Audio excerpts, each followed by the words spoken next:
วันนี้เราอยู่ที่ Kyrgyzstan อีกแล้วเรามาทำเวิร์กช็อปถ่ายรูปกับสเตฟานบ็อกเนอร์เจ้าของ Curve Magazine ใช่ เอากล้องมาเปล่า ไม่ได้เอามา โอ้โห นี่กล้องกู เป็นอู่ดูโอ powered by Tross Tross Pro Pro ที่เข้าใจผู้ชายดีที่สุด Midas Window Film in partnership with Tag Heuer เดี๋ยวเขาจะเอารถพี่เออะไปจอดแล้วก็จัดวิธีจอดที่ถ่ายรูปนู่นนี่นั่น อ๋อนี่เป็นเวิร์กช็อป ก็เมื่อกี้มันมีช่วงแรกไปแล้วที่เราดูเขาก็เล่าว่า equipment อะไรเงี้ยสเตฟานก็บอกว่าสำคัญที่สุดคือเลนส์กล้องเปลี่ยนไปได้เรื่อยๆแต่เลนส์เนี่ย forever แล้วเลนส์เนี่ยมันมีเหมือนมี flavor ของมันเองจริงๆ ถ้าจะ investment กับอุปกรณ์กล้องเนี่ยก็คือเลนส์นี่แหละสำคัญที่สุดเพราะกล้องมันจะอัปเดตไปเรื่อยๆใช่ไหมกล้องเดี๋ยวมันก็ออกมาใหม่แต่ว่าเลนส์เนี่ยคาแรคเตอร์มันจะอยู่เหมือนเดิมตลอดงั้นผมไปยืมเลนส์พี่ก็ได้ดิได้กูเลนส์เต็มเลยไม่มีกล้องอายไหมไม่อายเพราะแบบตอนนี้มันแบบมันเหมือนมันไม่ชอบอะไรอ่ะแบบแล้วไปไหนมาไหนตอนนี้ก็ถ่ายแต่วิดีโอไงก็เลยแบบก็เลยยังไม่มีแบบกล้องเป็นเรื่องเป็นราวตอนนี้ตอนนี้เราต้องทำช่องกันไปก่อนใช่แล้วเน้นวิดีโอใช่นี่ผมเพิ่งกลับมาจากแคมปิ้งนะขับ Direct ขับ356ของผมเนี่ยกลับมาจากเมืองการเลยนะออกมา9 โมงกับพี่เอโอ้โหเขาเอารถใหม่ดักก้าไปเคี่ยนกันยับจริงๆวันนี้มันเป็น Opening Weekend นะเดี๋ยวมีหลังจากไอ้โฟโต้เวิร์กช็อปแล้วเราจะมีภูริจัดทริปภูริจะมาคุยเรื่องจัดทริปแล้วก็เดี๋ยวมีเราจะพูดเรื่องรถคันแรกถูกไปเขาไปถึงไหนแล้วเนี่ยเขาไปถึงนู่นสเตฟานเขาบอกว่านอกจากจะเรื่องเกี่ยวกับกล้องเรื่องเลนส์เกี่ยวกับมุมอะไรเนี่ยรถก็เป็น subject ที่สำคัญเขาบอกว่าต้องลองหาระยะบางทีผิดกันกล้องสูงต่ำเซนนึงเนี่ยพอถ้ารถมันก็ผิดกันแล้วนี่เขาจะมาเริ่มตั้งแต่สอนจอดรถละจอดยังไงหันยังไงเข้ามุมตรงไหนถ่ายยังไงเดี๋ยวเราไปดูกันครับบอกเลยว่ารถสวยถ่ายง่ายเพราะใช้ถ่ายง่ายเพราะว่ารถมันสวย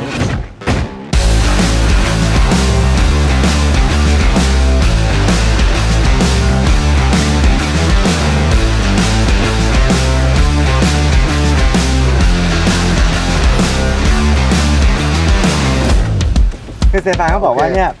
ดาก้าตากฝนได้ไม่เป็นไรคือไม่อยากจะบอกว่าเมื่อคืนนี้ก็ตากฝนมาทั้งคืนใช่ไปแคมปิ้งจอดนี่คุณเนไปล้างรถมาเหรอเนี่ยล้างอะไรไม่ได้ล้างมาอย่างนี้เลยthank you thank you for choosing my car send picture to me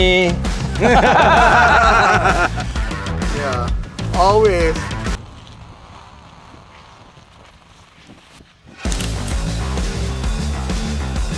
Stefan, you like the light level angles. I think it's the most pleasing. I mean, like, this car is pretty far up, so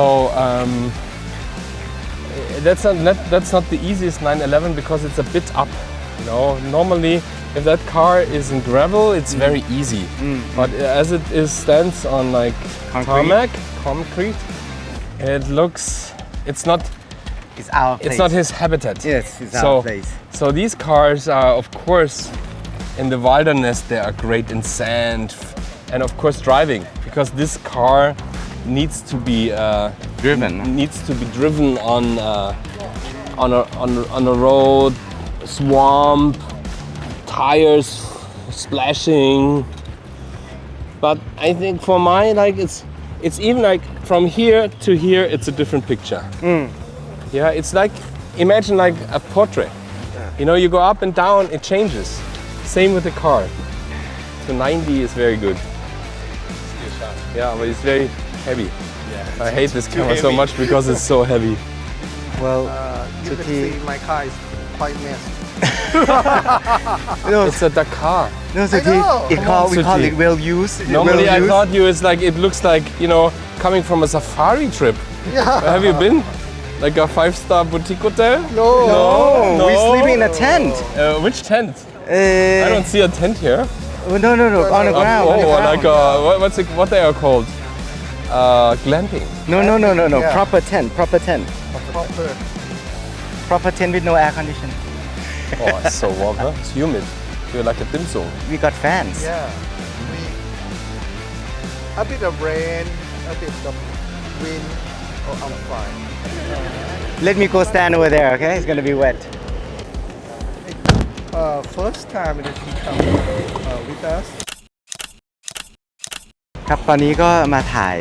รถนะครับสเตฟานก็ขยับรถให้แล้วก็ถ่ายมุมต่างๆแล้วก็มาสอนให้ดูกับรถจริงเลยว่าไอ้ที่พูดเมื่อกี้ให้ถ่าย eye level เวลาถ่ายคนบอกให้ถ่าย eye level ของคนถูกป่ะแต่เวลาถ่ายรถก็ถ่าย eye level ของรถคือไฟหน้าฉะนั้นก็จะสังเกตว่าสเตฟานชอบถ่ายรูปต่างๆเตี้ยประมาณระดับเอวเพื่อให้เป็นไฟหน้าเนี่ยที่เมื่อกี้เขาคุยกันอยู่แล้วก็มันจะมีมุมต่างๆที่แสงตกกระทบปอร์เช่มันจะถ่ายสวยเพราะว่ามันมี curve ที่ล้อหลังล้อหน้าอะไรอย่างเงี้ยมันจะไม่แฟลตแต่ตอนนี้แดดเริ่มแรงแล้วมันก็จะถ่ายไม่ค่อยสวยแล้วมันต้องแดดแบบครึ้มฟ้าครึ้มฝนเมื่อกี้จะสวยกว่านะครับก็เรียนกันจริงเวิร์กช็อปจริงๆมาเอารถมาหมุนหน้าหมุนหลังให้ดูพอดีมันมีแอ่งน้ำอยู่หน่อยนึงก็มี reflection ด้วยมีอะไรด้วยก็ถือว่าได้เทคนิคกันเยอะนะครับแล้วก็ได้ลองดู How's the workshop? Does it came out the way you wanted it to? Oh, well, I improvised a bit because I didn't know what people expect. So I thought maybe showing a bit of the work, like how it started, that I'm not a professional studied photographer, so that maybe it's interesting for some people, and then just go out and look how it is, go with the flow. Well, I think it's very inspirational because you do car magazine without cars. Yes. And you tell all the story, the origin of it. You just the road, and then you need to add car in the back just to satisfy the mass. But I think it was very cool. I think it's very eye-opening for everyone. Thanks. So I hope we capture the essence of it and hopefully share to the people. So let's go to Let's go to the talk. the talk, the road show,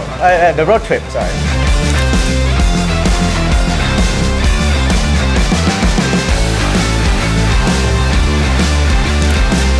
เมื่อกี้คุณหนูก็ได้ ไปเรียนถ่ายรูปกับสเตฟานบ็อกเนอร์มา เป็นเขาเรียกว่าเป็นเวิร์กช็อปกับสเตฟานบ็อกเนอร์ มีของแล้วตอนนี้มีของ ซึ่งจริงๆเนี่ยคือสเตฟานจะมาเรื่อยๆนะพี่ว่าเดี๋ยวทุกครั้งที่มาจะให้เขาทำเพราะว่าดูแล้วคน ชอบนะ สนุกไหม สนุก ชอบใช่ไหม คือได้อะไรที่แบบชัดเจนอ่ะไม่ต้องแบบ เออ อธิบายระบายเยอะอะคือแบบ ง่าย โป๊ะ ง่าย โป๊ะโป๊ะ ดี ก็ดี มาก เดี๋ยวคราวหน้ามาเดี๋ยวถ้ามีอีกเดี๋ยวจะบอกไปแล้วกันนะครับเผื่อใครอยากจะมาลองดู ได้เลย ส ค นุ รับ ก ก็ บรรยากาศ เช็คอิน สบายๆ ที่เคอร์บิสตันแบงคอกไว้ถ้า ใช่ มีโปรแกรมแบบนี้อีกเขาก็จะขึ้น IG บอกไว้ว่ามีงานวันไหนตารางคืออะไรนู่นนี่นั่น ครับใครยังไม่มาก็เชิญมาชิวๆกินกาแฟได้ แล้วเจอกันครับ สวัสดีครับ